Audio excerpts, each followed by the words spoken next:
Hello everyone, আমরা class 12 ABT এর question paper solve করছিলাম এবং আমরা ফার্স্ট সেটটা কমপ্লিট করে ফেলেছি এবং আমরা থার্ড নম্বর সেট কনসিডার করেছি এবং থার্ড নম্বর সেটের আমরা সেকশন এ পর্যন্ত কিন্তু সলভ করে ফেলেছি। ওকে, যারা এখনও পর্যন্ত এই ভিডিওগুলো দেখোনি তারা কিন্তু অবশ্যই গিয়ে দেখো, কারণ অনেক অনেক ইম্পর্টেন্ট কোয়েশ্চেন রয়েছে যেগুলো তোমাদের পরীক্ষায় আসার মতো, মানে আসার চান্স 99%। ঠিক আছে, তো আমি আরও কমন দিয়ে দেবো এবং আমি কোয়েশ্চেন করাতে করাতে বলে দেবো কোনগুলো বেশি ইম্পর্টেন্ট। ঠিক আছে, তো ভিডিওগুলো দেখো, ভিডিওগুলো দেখলে পরে তোমাদের পরীক্ষাতে 35-এ 35 কেউ আটকাতে পারবে না। ঠিক আছে, যারা এখনও ভাবছো যে 3500 ভাবা বাবা আমি তো এই মনে হচ্ছে 10 পাবো, তাদের জন্য বলছি ভিডিওগুলো ভালো করে দেখো। একদম 35-এ 35 পুরো পাবেই তোমরা, কিচ্ছু নেই বাবা, কিচ্ছু নেই, একদম সিম্পল সিম্পল কোয়েশ্চেন আসবে এবং যেগুলো করাচ্ছি সেগুলোর মধ্যেই চলে আসবে। ঠিক আছে, তো ভিডিওগুলো ভালো করে দেখো, পুরো ভিডিও দেখো, সমস্ত কিছু বুঝে যাবে, কনসেপ্ট বুঝে যাবে, কেমন ধরনের কোয়েশ্চেন আসছে, কোয়েশ্চেন নিজে থেকে সলভ করতে পারবে।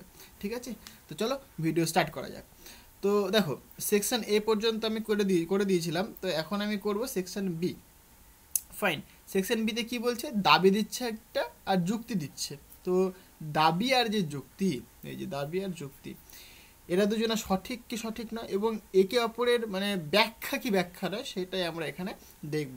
তো ফার্স্ট কোশ্চেনটা কি বলছে দেখো, বলছে দাবি বলছে যখন দুটি বস্তুর মধ্যে আধানের আদান প্রদান হয়, মানে ইমাজিন করো এখানে একটা অবজেক্ট রয়েছে, এখানে একটা অবজেক্ট রয়েছে। ঠিক আছে, এই অবজেক্টের মধ্যে সাপোজ Q1 চার্জ রয়েছে, এর মধ্যে Q2 চার্জ রয়েছে এবং এর পোটেনশিয়াল V1, এর potential V2। Suppose V1 is greater than V2, তাহলে কি হবে, হায়ার পোটেনশিয়াল থেকে লোয়ার পোটেনশিয়ালের দিকে চার্জ ফ্লো করবে, সিম্পল, তাই তো। কিন্তু চার্জ তো ফ্লো করবে, কোনো অসুবিধা নেই, তার মানে কি একটা সময় গিয়ে মানে এদের পোটেনশিয়ালটা সেম হয়ে যাবে, দিয়ে তাদের মধ্যে চার্জটা মানে এর মধ্যে একটা চার্জ কনস্ট্যান্ট চার্জ হয়ে যাবে, এর মধ্যে একটা কনস্ট্যান্ট চার্জ হয়ে যাবে। ঠিক আছে, তাহলে আমি যদি টোটাল চার্জ ক্যালকুলেট করি পুরো সিস্টেমটার মধ্যে, সেই টোটাল চার্জ কিন্তু রিমেন আনচেঞ্জ থাকবে, তাই তো। তো চার্জের কনজারভেশন কি বলছে, যে সিস্টেমটা টোটাল চার্জ কি হতে হবে, কনজার্ভড হতে হবে। মানে চার্জের কনজারভেশন বলে পুরো সিস্টেমটার মধ্যে চার্জ কনজার্ভ হতে হবে, মানে সেম থাকতে হবে, তাই তো, কনস্ট্যান্ট থাকতে হবে। তাহলে তখন মোট মানে আধানের মোট পরিমাণ সংরক্ষিত থাকে, কথাটা সত্য, যে কথাটা বলেছে এখানে কথাটা সত্য। ফাইন, কিন্তু পরিমাণ শক্তি মানে কিছু পরিমাণ শক্তির হ্রাস ঘটে, একদম ঠিক, কারণ সেখানে কিছু পরিমাণ তাপ শক্তি উৎপন্ন হতে পারে, এই আদান প্রদান তারের থ্রো দিয়ে চার্জ যাবে, তো সেখানে হিট উৎপন্ন হতে পারে, সো শক্তির কিছু পরিমাণ কিন্তু হ্রাস হবে। আমরা যখন ওই ক্যাপাসিটারের প্রবলেমগুলো করিয়েছিলাম, মানে প্রবলেম বলতে থিওরি পড়িয়েছিলাম আমি, তখন কিন্তু এটা দেখিয়েছিলাম যে চার্জটা মোট চার্জ কনজার্ভ থাকে, বাট এনার্জির কিছু পরিমাণ লস হয়। যারা এখনও পর্যন্ত সেই ক্যাপাসিটারের চ্যাপ্টার ভিডিওগুলো দেখোনি, ওয়ান শট বানিয়েছি ভাই, যাও তাড়াতাড়ি গিয়ে দেখে আসো। হ্যাঁ, তো বুঝতেই পারছো, সেখানে শুধুমাত্র এনার্জি লস হবে। হ্যাঁ, আচ্ছা, যুক্তি কি বলতে পারে, এই দাবিটা কিন্তু সত্য, ট্রু, দাবিটা দাবিটা ঠিক একদম। যুক্তি কি বলছে, বলছে কিছু পরিমাণ শক্তি তাপ ও অন্যান্য শক্তিতে রূপান্তরিত হয়, হ্যাঁ এটাও সত্য, এটাও কিন্তু সত্য। এইবার দেখো, এইখানে যে কথাটা বললো না কিছু পরিমাণ শক্তি লস হয়, এই লসটা কেন হচ্ছে, আমি একটু আগেই বললাম যে হিট এনার্জি লস হচ্ছে বা অন্যান্য শক্তিতে রূপান্তরিত হতে পারে, সেখানে সাউন্ড উৎপন্ন হচ্ছে। ঠিক আছে, শব্দ হচ্ছে, তাহলে এই যে শব্দ হচ্ছে বা সেখানে গরম হয়ে যাচ্ছে, যে হিট উৎপন্ন হচ্ছে, হিটের জন্য কিছু পরিমাণ এনার্জি লস হচ্ছে। তাহলে যে দাবিটা দেওয়া হয়েছে, এই যে যুক্তিটা দেওয়া হলো, এই যুক্তিটা কিন্তু এর কারণ মানে ব্যাখ্যা করছে, তাই না, তাহলে এরা কিন্তু সত্য এবং যুক্তিটা কিন্তু দাবিটাকে ব্যাখ্যা করতে পারছে। তাহলে কোনটা আনসার হওয়া দরকার, দাবি ও যুক্তি উভয়ে সঠিক হবে, তো ঠিক এটা। আর যুক্তি হলো দাবির যথার্থ ব্যাখ্যা, অবশ্যই, তাহলে অপশন এ তোমার কারেক্ট আনসার হবে। বোঝাতে পারলাম জিনিসটা, কিচ্ছু নেই, একদম সোজা জিনিস, কিন্তু বুঝতে হবে এই দাবি যুক্তি এই কোশ্চেনগুলো কিন্তু মানে ঘাবড়িয়ে দেয়। ঠিক আছে, কারণ মাথা খাটিয়ে একটুখানি ভাবতে হবে। আচ্ছা, এখানে নেক্সট কোশ্চেন কি বলছে, বলছে একটি একটি চুম্বককে ভেঙে তার মেরুগুলিকে আলাদা করা যাবে না। আচ্ছা, এখানে বলছে একটি চুম্বককে ভেঙে তার মেরুগুলিকে আলাদা করা যাবে না। চুম্বক মানে কি, এটা চুম্বক রয়েছে, রাইট, এটা তার নর্থ পোল, এটা তার সাউথ পোল, এটাকে তুমি মাঝখান থেকে ভেঙে দিলে, তাহলে তুমি ভাববে কি, তাহলে আমি যদি একটা ম্যাগনেটকে অর্ধেক করে দিই তাহলে কি হবে, এরকম একটা ম্যাগনেট উৎপন্ন হবে এখানে, মানে এখানে নর্থ পোল আর এরকম এখানে সাউথ পোল হবে। তোমরা ভাববে তাহলে এখানে কিছুই থাকবে না, না, এইখানে কিন্তু অটোমেটিক সাউথ পোল উৎপন্ন করে দেবে, মানে অপোজিট পোল উৎপন্ন করবে, আর এইখানটায় নর্থ পোল উৎপন্ন করে দেবে। মানে একটা ম্যাগনেটকে যদি তুমি ভেঙে ফেলো তাহলে দুটোই কিন্তু ম্যাগনেটের মতোই কিন্তু বিহেভ করবে, ঠিক আছে। এই নয় যে একটা ম্যাগনেটকে ভেঙে ফেললাম মানে সে ম্যাগনেট থাকলো না, তা কিন্তু নয়। বা তুমি এরকম ভাবছো যে দুটো পোল রয়েছে, দুটো পোলকে আমি সেপারেট করে দিলাম, সেটা কখনোই পসিবল নয়। যখন তুমি ভাঙবে তখনই কি তারা দুজনেই কিন্তু ম্যাগনেটে উৎপন্ন হয়ে যাবে। ওকে, এটা হয় কারণ divergence of magnetic field equal to zero. এই কথার অর্থ হচ্ছে কি তোমার ম্যাগনেটের মনোপোল এক্সিস্ট করে না, মনোপোল থাকে না, ঠিক আছে। কিন্তু তুমি ইলেকট্রোস্ট্যাটিক্সে চার্জের কথা বলো, চার্জের কিন্তু মনোপোল থাকে, তাই না? কিন্তু ম্যাগনেটের ক্ষেত্রে মনোপোল কখনোই থাকে না, ম্যাগনেটে সবসময় ডাইপোল ফর্মে থাকে, মানে কাপেল ফর্মে থাকে, ঠিক আছে। নর্থ থাকলে পরে সাউথ থাকবেই, সাউথ থাকলে নর্থ থাকবেই। কিন্তু চার্জের ক্ষেত্রে কিন্তু সেরকম কোনো বাধা, মানে বাধামূলক কোনো ইয়ে নেই। চার্জের ক্ষেত্রে কি মনোপল এক্সিস্ট করে, কারণ তুমি যদি পজিটিভ চার্জ নাও পজিটিভ চার্জ থাকবে, তুমি যদি কোনো জায়গায় নেগেটিভ চার্জ দাও সেটা নেগেটিভ চার্জ থাকবে। এই নয় যে পজিটিভ চার্জ আছে মানে তার আশেপাশে নেগেটিভ চার্জ রয়েছে, তা কিন্তু নয়। হ্যাঁ, নেগেটিভ চার্জ আছে কোথায়, ইনফিনিটিতে রয়েছে। কারণ তুমি যখন লাইন অফ ফোর্স যখন টানো তখন তুমি দেখবে, আমরা বলি যে এই যে লাইন অফ ফোর্স যাচ্ছে কোথায় যাচ্ছে, কোনো একটা নেগেটিভ চার্জে গিয়ে সে ঢুকবে, তাহলে কোথায় গিয়ে ঢুকছে, নেগেটিভ চার্জটা কোথায় রয়েছে, ইনফিনিটিতে রয়েছে। বাট এইখানে কিন্তু সেটা নয়, ইনফিনিটিতে কিন্তু না, এটা ফাইনাইট রিজনের মধ্যে থাকতেই হবে। মানে যখনই ভেঙে ফেলছে তুমি তখনই এখানে একটা কি সাউথ পোল উৎপন্ন হয়ে যাবে, নর্থ পোল উৎপন্ন হয়ে যাবে, ঠিক আছে। তো এই জিনিসগুলো আমি থিওরি ক্লাসে খুব সুন্দর করে এক্সপ্লেন করেছিলাম, আশা করি তোমরা সবাই দেখেছো, না দেখলে গিয়ে দেখে নাও বাবা। আচ্ছা, যুক্তি কি বলছে, তার মানে এটা কিন্তু ট্রু, ঠিক আছে। বলছে যদি একটি চুম্বককে ভাঙা হয় তাহলে এর চৌম্বক ভ্রামক অর্ধেক হয়ে যাবে। আচ্ছা, এবার ডিপেন্ড করে ভাঙা হয় কারণে ভাঙছো তুমি, যদি অর্ধেকভাবে যদি ভাঙো তাহলে পরে অর্ধেক হয়ে যাবে, অর্ধেকভাবে না ভাঙলে কিন্তু অর্ধেক হবে না। মানে এখানে তুমি যদি অর্ধেকভাবে ভাঙো তাহলে কি, প্রথমত দেখো ম্যাগনেটিক মোমেন্ট যেটা ছিল, সাপোজ লেন্থ ছিল 12 আর স্ট্রেংথ তোমার এম, মানে প্রত্যেকটা পোলের যে স্ট্রেংথ সেটাকে আমি কনসিডার করছি এম, আর নর্থ পোল আর সাউথ পোলের মধ্যে ডিস্টেন্স সাপোজ আমি কনসিডার করলাম 12, তাহলে ম্যাগনেটিক মোমেন্ট এটা হওয়া উচিত, ফাইন। এবার তুমি যদি অর্ধেক করো তাহলে একটা হবে তোমার এল ইন্টু এম আর একটা হবে তোমার এল ইন্টু এম, অর্ধেক করলে পরে তাহলে অর্ধেক হয়ে যাবে, ঠিক আছে। যদি চুম্বককে যদি অর্ধেক ভাঙা হয় তবে এটা সত্য, তার মানে দাবি ও যুক্তি উভয়ে সঠিক, যুক্তি হলো দাবির যথার্থ ব্যাখ্যা। না, যথার্থ এটা তো ব্যাখ্যার কিছু নেই, ব্যাখ্যাটা তো এইটা বাবা, যে প্রথম যে দাবিটা করা হয়েছে তার ব্যাখ্যা এটা হচ্ছে দাবি ও যুক্তি উভয়েই সঠিক কিন্তু যুক্তি দাবির যথার্থ ব্যাখ্যা নয়। হ্যাঁ, এটা ঠিক, এটা ঠিক, এটা ঠিক হতে পারে। এবার একটা কথা বলে রাখি, যদি ম্যাগনেটটা মানে এরকম হয় যে অর্ধেক হয়নি তাহলে কিন্তু, কারণ দেখো ম্যাগনেটিক মোমেন্ট কিন্তু এখানে লেন্থের উপর ডিপেন্ড করছে, স্ট্রেংথের উপর ডিপেন্ড করছে। স্ট্রেংথ যদি কনস্ট্যান্ট হয়ে থাকে তাহলে তুমি বলবে যে magnetic moment is directly proportional to length, তাই তো। তাহলে লেন্থ যদি কম বেশি হয় তাহলে কিন্তু ম্যাগনেটিক মোমেন্টের ভ্যালুটাও কিন্তু কম বেশি হবে। সেই অর্থে কিন্তু এই আবার অপশন বি কিন্তু কারেক্ট হবে না, সেই ক্ষেত্রে কিন্তু অপশন ডি কারেক্ট হবে, ঠিক আছে। সেটা তোমরা শিওর হয়ে নেবে।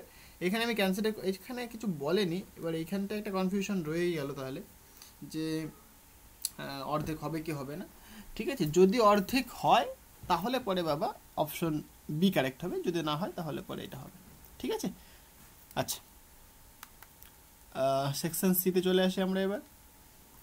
এইখানে কি কোশ্চেন বলছে দেখো, 13 নম্বর কোশ্চেনটা বলছে এই ক্ষেত্রফলে 4টি পাতের মধ্যবর্তী দূরত্ব বলেছে ডি, উহারা চিত্র অনুযায়ী স্থাপিত হলে তুল্য ধারকত্ব কত, ইকুইভ্যালেন্ট ক্যাপাসিট্যান্স আমাদেরকে বের করতে হবে। একদম সিম্পল কোশ্চেন, এটা কিন্তু আমি করিয়েছি আগেও, কিন্তু এটা করিয়েছি।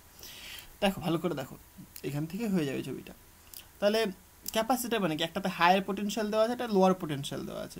সাপোজ ইমাজিন করলাম এটাতে হায়ার পোটেনশিয়াল 1 দেওয়া হয়েছে, এটাতে লোয়ার পোটেনশিয়াল 0 দেওয়া হয়েছে, ওকে। তাহলে এর থেকে দুটো তার গেছে, একটা এই, তার মানে কি এটাতে 1 রয়েছে, এটাতে 1 রয়েছে, আর এটাতে 0, মানে এইটা 0, এটাও 0। ক্লিয়ার হয়েছে? এইবার তোমরা জানো যে ক্যাপাসিটরের মধ্যে মানে ক্যাপাসিট্যান্স যে আমরা ক্যালকুলেট করি তার জন্য কি মানে ক্যাপাসিটর তখনই অ্যাক্টিভ হবে যখন পোটেনশিয়াল ডিফারেন্স থাকবে। পোটেনশিয়াল ডিফারেন্স না হলে তো ক্যাপাসিটর সেটা অ্যাক্টিভ হবে না, তাই না? কারণ আমরা কি জানি C equal to Q by V. দেখো ভি যদি তোমার 0 হয়, ভি হচ্ছে পোটেনশিয়াল ডিফারেন্স, তাহলে তুমি বলবে কি সি টেন্স টু ইনফাইনাইট, এটা পসিবল নয়। তাহলে পোটেনশিয়াল ডিফারেন্স থাকতে হবে, ফাইনাইট একটা ভ্যালু থাকতে হবে, ঠিক আছে? 0 হলে হবে না। আচ্ছা, আর যদি প্যারালাল প্লেট ক্যাপাসিটর, তার জন্য ফর্মুলা আমরা সবাই জানি যে সি ইকুয়াল টু ইপসিলন 0। যদি মিডিয়াম ফ্রি হয়ে থাকে তাহলে ইপসিলন 0 লিখবো, মিডিয়াম থাকলে এটা কে দিয়ে মাল্টিপ্লাই করি, কি হচ্ছে তোমার dielectric constant into A divided by D. এটা তোমার প্যারালাল প্লেট ক্যাপাসিটরের ক্ষেত্রে ক্যাপাসিট্যান্সের ফর্মুলা। ওকে ফাইন, এবার ছবিটা বোঝো। তাহলে দেখো এই যে দুটো প্যারালাল প্লেট, এদের মধ্যে পোটেনশিয়াল ডিফারেন্স কত বলো তো? এও 0, এও 0, তাহলে 0 0, পোটেনশিয়াল ডিফারেন্স তো 0, তাহলে এইটা কিন্তু ক্যাপাসিটর হিসেবে কাজ করবে না। ফাইন, এর পোটেনশিয়াল হায়ার পোটেনশিয়াল 1 রয়েছে, এ লোয়ার রয়েছে, তাহলে এরা দুজনে কিন্তু একটা প্যারালাল প্লেট ক্যাপাসিটর হিসেবে কাজ করবে। তাহলে আমি ক্যাপাসিট্যান্স সাপোজ কনসিডার করলাম C1, তাহলে সেটা কত হবে epsilon 0 into A divided by এদের মধ্যে হতে ডিস্টেন্স ডি। ঠিক আছে? আচ্ছা, আবার দেখো এইখানটায় এটা লোয়ার পোটেনশিয়াল রয়েছে, এটাতে হায়ার পোটেনশিয়াল রয়েছে, তাহলে লোয়ার হায়ার রয়েছে, তাহলে এটা কিন্তু আবার একটা ক্যাপাসিটর হিসেবে কাজ করবে, এবং তার জন্য এর ক্যাপাসিট্যান্স কতখানি হবে একই রকম epsilon 0 A divided by D. এবার প্রশ্ন হচ্ছে কি এরা প্যারালাল কম্বিনেশনে রয়েছে না সিরিজ কম্বিনেশনে রয়েছে, সেটা কি করে বুঝবো, তাই না? দেখো প্যারালাল কম্বিনেশনের ক্ষেত্রে আমরা কি জানি যে ক্যাপাসিটরগুলো থাকবে তাদের সবার অ্যাক্রসে পোটেনশিয়াল ডিফারেন্সটা সেম হবে।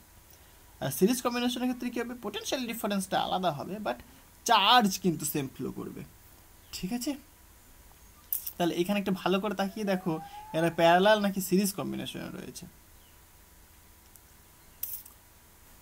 তুমি যদি ভালো করে দেখো এখানটায়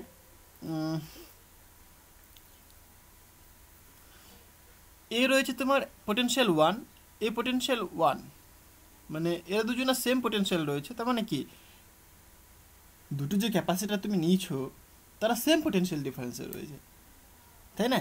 কারণ এও 1 এও 1, তাহলে দুজনের সেম পোটেনশিয়াল হয়ে গেল না? তাহলে যেহেতু সেম পোটেনশিয়াল রয়েছে তার মানে কি এরা প্যারালাল কম্বিনেশন রয়েছে। তাহলে যদি প্যারালাল কম্বিনেশন হয় তাহলে আমি লিখবো কি C equal two C1 plus C2। তাহলে সি ইকুয়াল টু C1 মানে কত বাবা epsilon 0 A by D, epsilon 0 A by D মানে 2 টাইমস অফ এটা হবে 2 epsilon 0 A divided by D. এইটা তোমার আনসার হবে। চেষ্টা বোঝাতে পারলাম? অপশন এ তোমার কারেক্ট আনসার হবে। হ্যাঁ, আচ্ছা এইবার 14 নম্বর কোশ্চেনটা দেখা যাক। বলছে চিত্রে বর্তনীতে এ ও বি বিন্দুর তুল্য ধারক কত হবে। এই কোশ্চেনটা তো করিয়েছি আমি, এটাও করিয়েছি আমি, আগেরটাতেই বোধহয় ছিল, এগুলো করে নিতে পারো তোমরা নিজেরাই, এটা তো করার কিছু নেই। ছবিটা দেখো, ছবিটা থেকে আঁকতে হবে তোমাকে, ছবিটা কি বলতে চাইছে। তাহলে এ পয়েন্ট আর যদি বি পয়েন্ট আমি ধরি, মানে এর ইকুইভ্যালেন্ট ছবিটা সেটাই তোমাকে আঁকতে হবে, সেটা আঁকতে পারলে তোমার আনসার হয়ে গেল। 14টা আমি এখানেই দেখাই, আমি বোধহয় আগেরটাতেই বোধহয় করিয়েছিলাম এটা, এই ছবিটা বোধহয় নাকি না, বোধহয় এই ছবিটাই,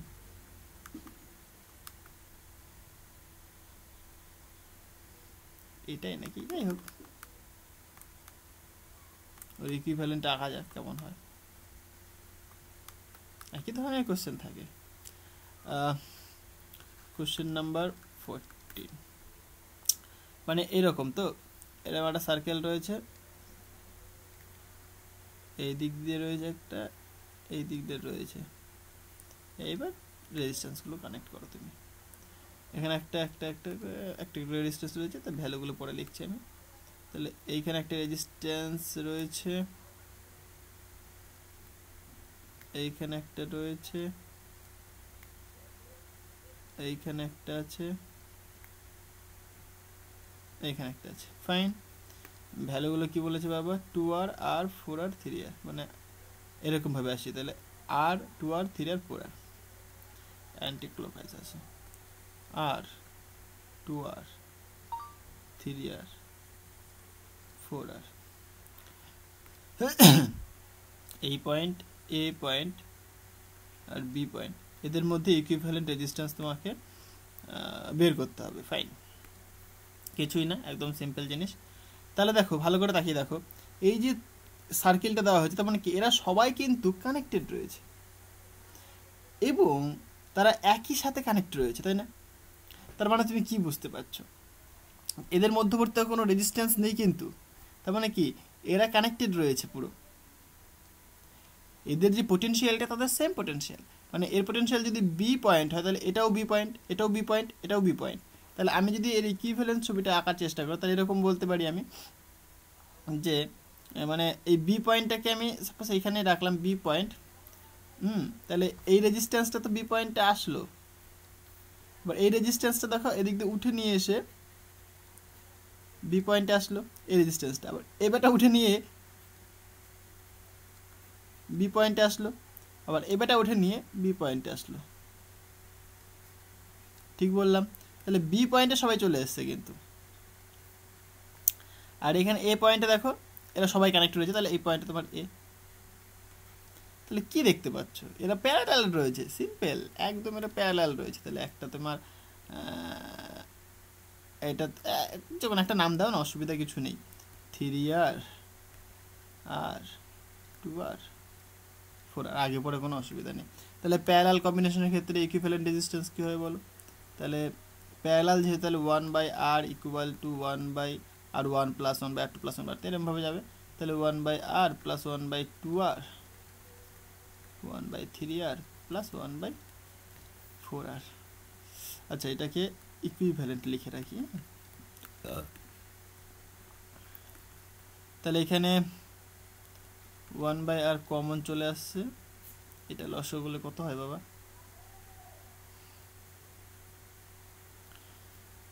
3 2 4 4 3 2 1 গুণ করতে হয় 12, 12 দুগুণে 24, 24। তাহলে কাটলে পরে এদিকে 24 আসবে, এদিকে 12 আসবে, 3 8 24, 4 6 24। বাবা, 1/r equivalent equal two 1/r মানে 24 ইন্টু আর, এটা কত আসছে বাবা? 24 প্লাস, আচ্ছা এটা 4 আর 6 10 হয়ে গেল ওই দিকটায়, আর এদিকে 20 থাকলো, আর এদিকে আবার 20 40 50 আসছে, তো 50/24r। তাহলে এখানে আর equivalent equal to 24r divided by 50। Answer মিলেছে, 2 দিয়ে কাটাকাটি করা যেতে পারে, 12 দুগুণে 24, 25 দুগুণে 50, আর equivalent equal to 12r by 25, 12r by 25। এইটা অপশন ডি তোমার কারেক্ট আনসার হবে। ঠিক আছে, ওকে। কোশ্চেন নাম্বার 15 দেখো, বলছে চিত্র অনুযায়ী ও বিন্দুর বিভব কত হবে? ওকে, তাহলে এখানে কি বলেছে দেখো, এরা ফিগার বলে দিয়েছে এখান থেকে দেখি আমি। সো এখানে একটা রেজিস্ট্যান্স রয়েছে, এই বিন্দুটার পোটেনশিয়াল কত হবে সেটা আমাদেরকে বের করতে হবে। ফাইন, এটা একটা কাজ করা যেতে পারে, কেসিএল লাগানো যেতে পারে, তাই না? সাপোজ কারেন্ট একটা জাংশন, এবার প্রশ্ন হচ্ছে কারেন্ট কোন দিক দিয়ে নেব। এদিক দিয়ে যদি কারেন্ট আসে, এটা দুটো ভাগে ভাঙবে, একটা যাবে একটা যাবে, তার মানে আই ইকুয়াল টু সেটা I1 প্লাস I2 বলতে পারি আমি। ঠিক আছে, তাহলে এই যে আই আমরা কি ওহমের সূত্র equal to V equal to I into R হবে, তাহলে পরে আই ইকুয়াল টু তুমি বলবে V divided by R, right? তাহলে এখানে ভি মানে কত? 12, আর মানে কত? 3। তাহলে এখানে তুমি লেখো 12/3 ইকুয়াল টু, এদিকে দুটো যাচ্ছে, একটাই একটা, তাহলে এখানে তোমার 6/3 হবে একটা, এইখানে তোমার 3/3 হবে, সবারই নিচে 3 রয়েছে, তুমি বাদ দিতে পারো। আচ্ছা আচ্ছা আচ্ছা, sorry sorry sorry sorry sorry, এটা কেন বলবো, কারণ এইখানটা থেকে দেখো পোটেনশিয়াল ডিফারেন্সটা না করতে হবে না, 12 বললেই তো হলো না শুধু না। আই মানে কত, পোটেনশিয়াল ডিফারেন্স, মানে এই যে 3 ওহমের রেজিস্ট্যান্সটা যে কারেন্ট ফ্লো করবে সেটা কত, এটা হায়ার পোটেনশিয়াল ধরলাম, এটা লোয়ার পোটেনশিয়াল কনসিডার করলাম, তাহলে 12 মাইনাস ভি, এই পোটেনশিয়াল আমি ভি ধরলাম, divided by 3 equal to I মানে I1 মানে কত হলো, এটার উপর দিয়ে I1 যাচ্ছে, এটার উপর দিয়ে I2 যাচ্ছে, এটা আই, ফাইন। তাহলে I1 মানে কত বলো, পোটেনশিয়াল ডিফারেন্স, তাহলে V minus 6 divided by 3 plus এর থ্রু দিয়ে কতখানি কারেন্ট যাচ্ছে সেটা I2, তাহলে কত হবে potential difference V minus 3 divided by 3। এবার দেখো, এবার ক্যালকুলেশন করো, তোমার আনসার চলে আসবে, বুঝতে পারলে। তাহলে 12 মাইনাস ভি, দেখো নিচে 3 সবার মধ্যে রয়েছে, কেটে গেল, equal to V minus 6 plus V minus 3। তাহলে পরে এখান থেকে যদি আমি ক্যালকুলেশন করি, দেখো এখানে 2v হবে, আচ্ছা একটা লাইন লিখি, 12 মাইনাস ভি ইকুয়াল টু এটা 2v, আর 6 7 8 9 মাইনাস 9, তাহলে এই ভিটাকে এদিকে নিয়ে আসি, এদিকে নিয়ে আসলে পরে 3v হয়ে গেল, কারণ এটা মাইনাস রয়েছে, এদিকে আসলে প্লাস হয়ে যাবে, আর এই 9টাকে এদিকে নিয়ে আসি, তাহলে ইকুয়াল টু 12 প্লাস 9, ঠিক আছে 20 21 হচ্ছে, তাই না। তাহলে 3v ইকুয়াল টু 21, তাহলে 3 7 21, তাহলে ভি ইকুয়াল টু 7 ভোল্ট। কি আছে প্রবলেমটার মধ্যে, তাহলে ভি ইকুয়াল টু 7 ভোল্ট, তাহলে অপশন তোমার এ কারেক্ট অ্যান্সার হবে। তাহলে দেখো এইখানে কিন্তু তোমার এই কোশ্চেনটা কিন্তু খুব ইম্পর্টেন্ট, এই কোশ্চেনটা কেন ইম্পর্টেন্ট, কারণ এখান থেকে দেখে অনেকে বুঝতে পারবেন যে কি করবো আমি, জাস্ট সিম্পল কেসিএল এর সূত্র কাজে লাগিয়ে দাও, ঠিক আছে। কেসিএল এর সূত্র কি বলে, জাংশন পয়েন্ট দেখবে তুমি, হ্যাঁ, যে জাংশন পয়েন্টটাতে কি কারেন্টটা মানে কনজার্ভ থাকবে আর কি, চার্জ কনজার্ভ থাকে, ঠিক আছে। সুতরাং কারেন্ট এদিকে যদি আই কারেন্ট আসে তাহলে কি I1 প্লাস I2 এদিকে, হ্যাঁ, তাদের সাথে সমান হবে। আচ্ছা, আর এইখানে কিন্তু তোমার এই যে কোশ্চেনটা করালাম এটাও খুব ইম্পর্টেন্ট, এটা দেখে লোকে ঘাবড়ে যাবে যে কী হবে, একদম একটা সিম্পল প্যারালাল কম্বিনেশনের প্রবলেম, তাই না, তাই জন্য এটা ইম্পর্টেন্ট, কারণ লোককে ঘাবড়ে দেওয়ার জন্য কোশ্চেনটা, আর কিছুই না। ওকে, 16 নম্বর কোশ্চেনটা কি বলছে, যে চিত্র অনুযায়ী একটি বর্তনীতে 3টি ব্যাটারি রয়েছে, এটা বলছে 1 ভোল্ট 2 ভোল্ট 3 ভোল্ট, এবং প্রত্যেকটির অভ্যন্তরীণ রোধ না আলাদা আলাদা বলেছে, আচ্ছা অভ্যন্তরীণ রোধ বলেছে একটা 1 ওহম 2 ওহম 3 ওহম, মানে যেরকম সেরকম আর কি, ঠিক আছে ফাইন। সমান্তরাল যুক্ত রয়েছে, বলছে পি ও কিউ এর মধ্যে বিভব পার্থক্য কত হবে, তাহলে এইটুকুনের মধ্যে পোটেনশিয়াল ড্রপ কতখানি হবে সেটা আমাদেরকে মেনলি বের করতে হবে, তাহলে সেটা আমি ধরে নিই, ঠিক আছে, এটা আমি এখানেই করি, ঠিক আছে। কত নম্বর কোশ্চেন ছিল বলো তো, 16 নম্বর কোশ্চেন, কোশ্চেন নাম্বার 16। ওকে, সো এইরকম রয়েছে,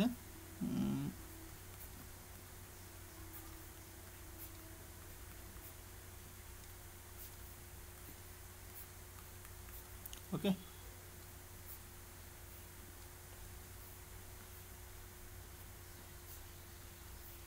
এটা পি এটা কিউ, মানে এইখানে তুমি একটা এক্সটার্নাল তুমি সাপোজ ভোল্টেজ তুমি অ্যাপ্লাই করবে, অ্যাপ্লাই না মানে জাস্ট এদের অ্যাক্রসে পোটেনশিয়াল ডিফারেন্সটা কতখানি সেটা তোমাকে জাস্ট সিম্পলি বের করতে হবে, ঠিক আছে। এর ইলেকট্রোমোটিভ ফোর্স বলে দিয়েছে, ইন্টারনাল রেজিস্ট্যান্স বলে দিয়েছে, এটা E1 ধরলাম, এটা R1 ধরলাম, এটা E2 ধরলাম, এটাকে আমি R2 ধরলাম, এটা E3 ধরলাম, এটাকে R3 ধরলাম, প্রত্যেকটার ভ্যালু বলে দিয়েছে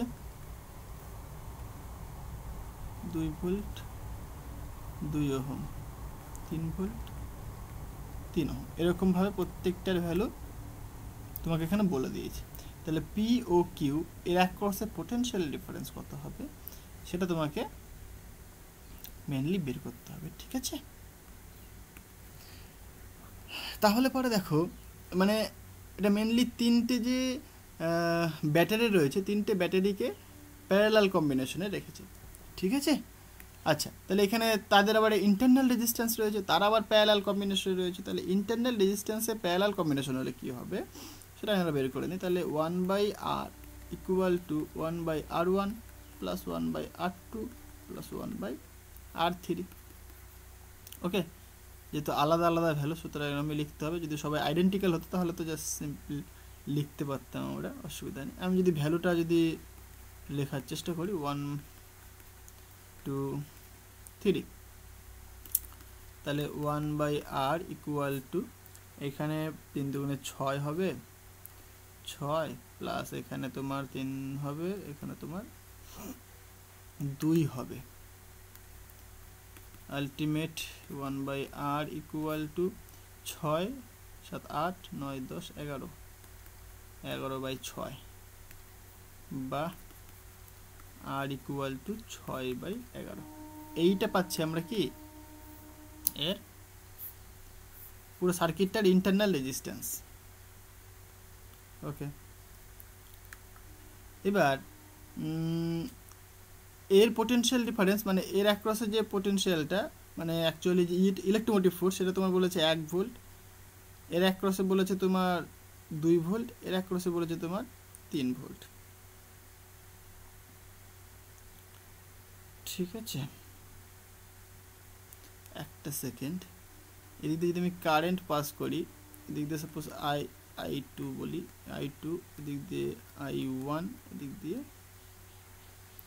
I3, তাই তো, গিয়ে এদিক দিয়ে কারেন্ট আসবে I। তাহলে এই পয়েন্টে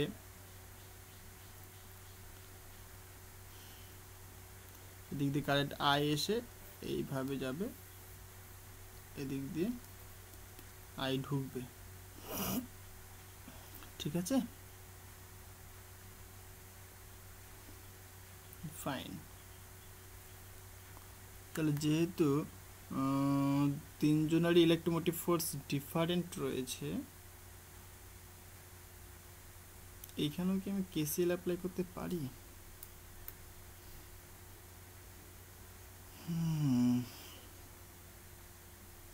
এরকম তো নয়, এটা তিনটে ধরো ব্যাটারি রয়েছে,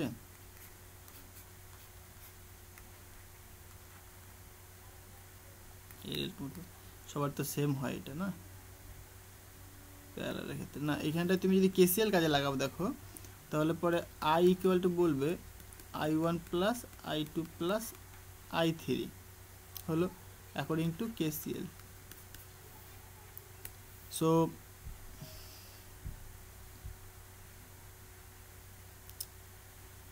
এর যে পোটেনশিয়াল ডিফারেন্স, কারেন্টটা এই দিক দিয়ে গিয়ে এই দিক দিয়ে আসবে না,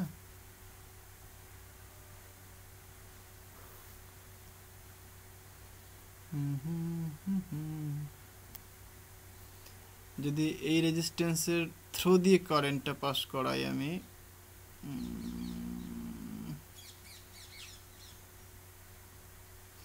এটা যদি এরকম করতাম যে আমি যদি সূত্র লাগাতাম এখানে V equal to E minus I into R, তাই তো, এটা লাগাতে পারতাম। কিন্তু V রেজিস্ট্যান্সের অ্যাক্রসে পোটেনশিয়াল ডিফারেন্স, এখানে কিন্তু রেজিস্ট্যান্সের অ্যাক্রসে চাইনি। আচ্ছা, তাহলে আমি যদি এর থ্রু দিয়ে যদি কারেন্ট পাস করাই তাহলে পরে পোটেনশিয়াল ডিফারেন্স তুমি লিখবে 1, এটা পজিটিভ তো,